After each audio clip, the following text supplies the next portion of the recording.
Kamusta mga ma'am sir? Welcome sa channel na to kung saan isi-share ko sa inyo ang mga knowledge na meron ako pagdating sa coding o programming sa paraan na madali nyo maintindihan. Kaya kung balak mong maging IT o gusto mong magkaroon ng kaalaman tungkol dito, hit mo na yung subscribe button dyan, sama mo na rin yung kampana, at i-like and share mo na rin yung video na to. Pwede ka rin mag-suggest ng mga content na gusto mong malaman tungkol sa programming dyan sa comment section. Kaya without further ado, punta na tayo sa kung ano bang meron sa video na to.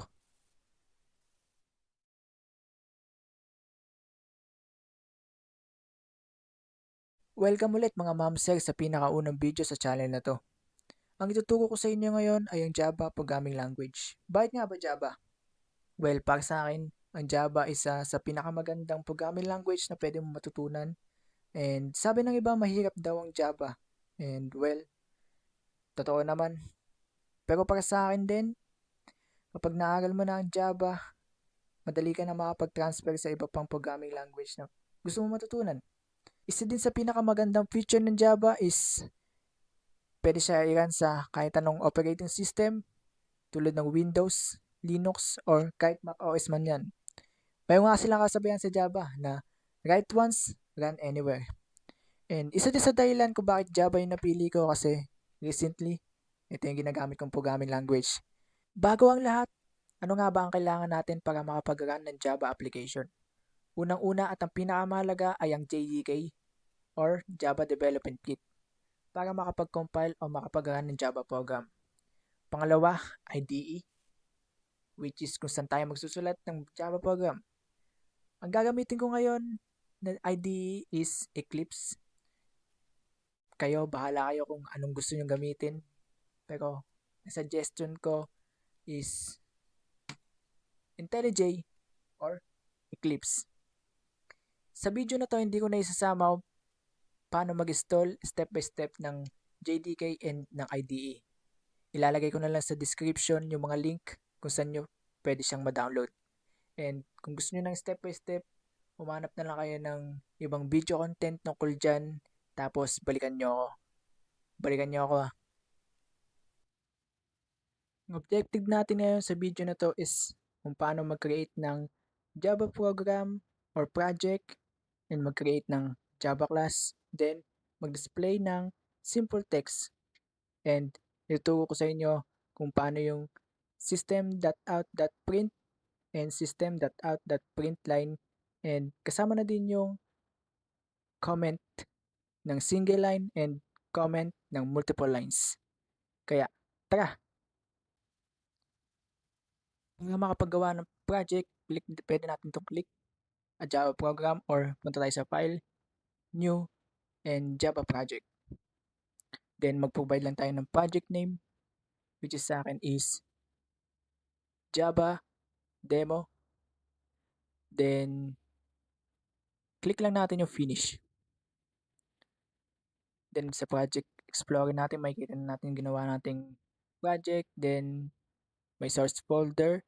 Then, para mapag-create ng class, right-click lang natin, then new, then class. Then, mag-provide lang tayo ng package, com.java demo. Then, mag-provide din tayo ng class name, which is sa akin is my first Java program. Then, click din natin tong public static void main. Then, launch na natin. Then, sa project explorer natin, makikita natin yung ginawa nating package, then yung class natin. Then, ito yung structure ng class natin. Sa first line, meron tayong package name. Then, yung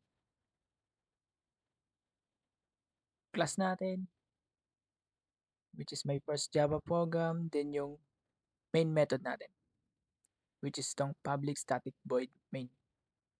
Then, remove ko lang to.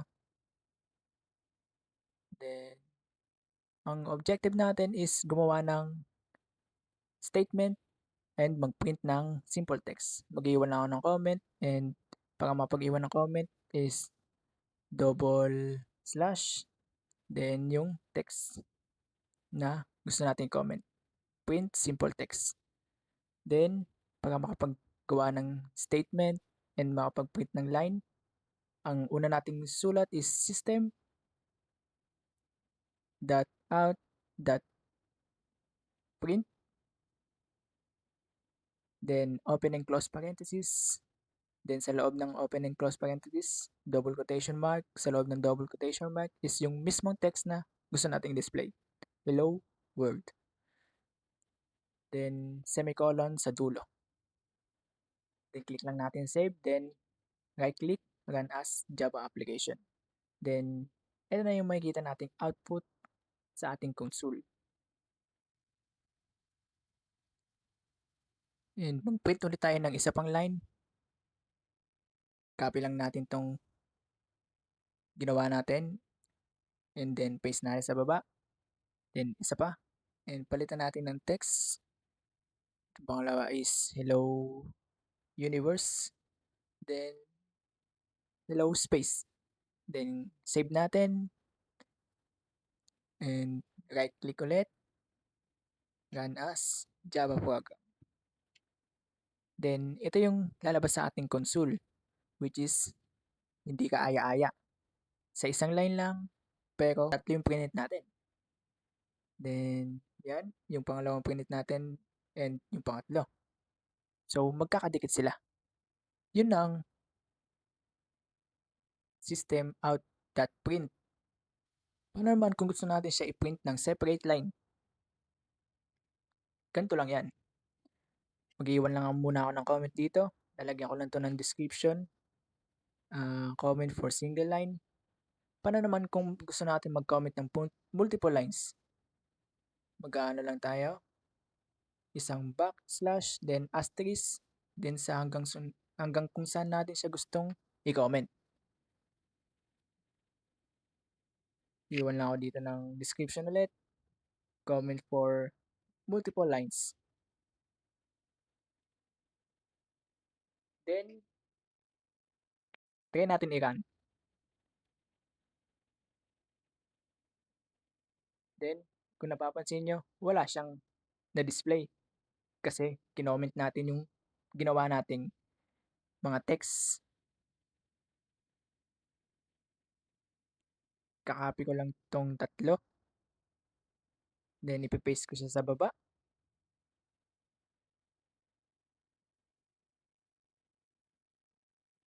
Then, yung system.out.print ay papalitan natin ng print line para ma-separate natin yung tatlong words na gusto natin separate. Mag-iwan lang ako ng ulit ng comment. Print text in separate lines. Then, dagdagan ko lang to in single line.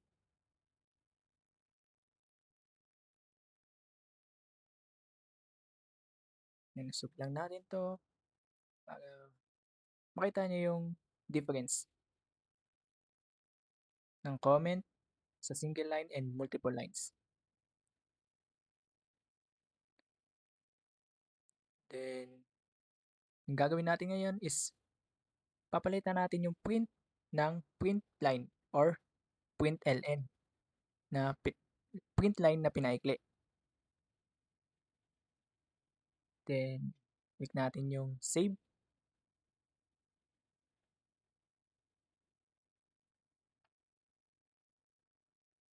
Then, run as Java program na natin.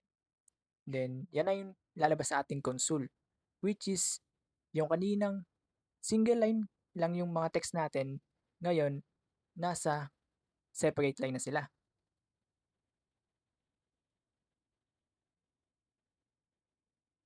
Then, uncomment lang natin ulit yung nauna nating ginawang text, which is yung system.out.print, para makita nyo yung difference nilang dalawa.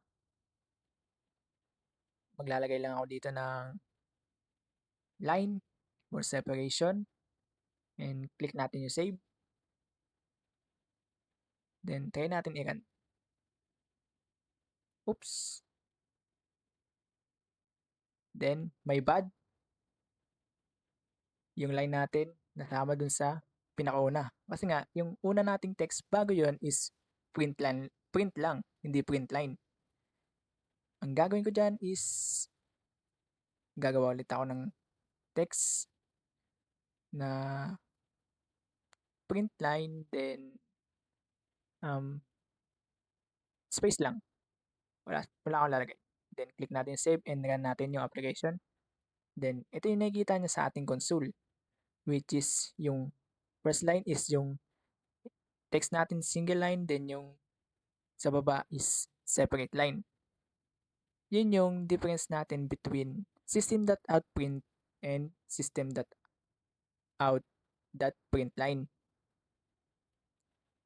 Then comment ko lang ulit to, then run na ulit natin para makita nyo. Then yan. Diyan na nagtatapos ang ating video na to. Please like, share, and mag-iwan na rin kayo ng comment dyan sa comment section. At syempre, subscribe at click nyo na rin yung notification bell natin sa channel to para updated kayo sa mga bago nating ilalabas na content tungkol sa Java programming language. Yun lang, talbog na ako.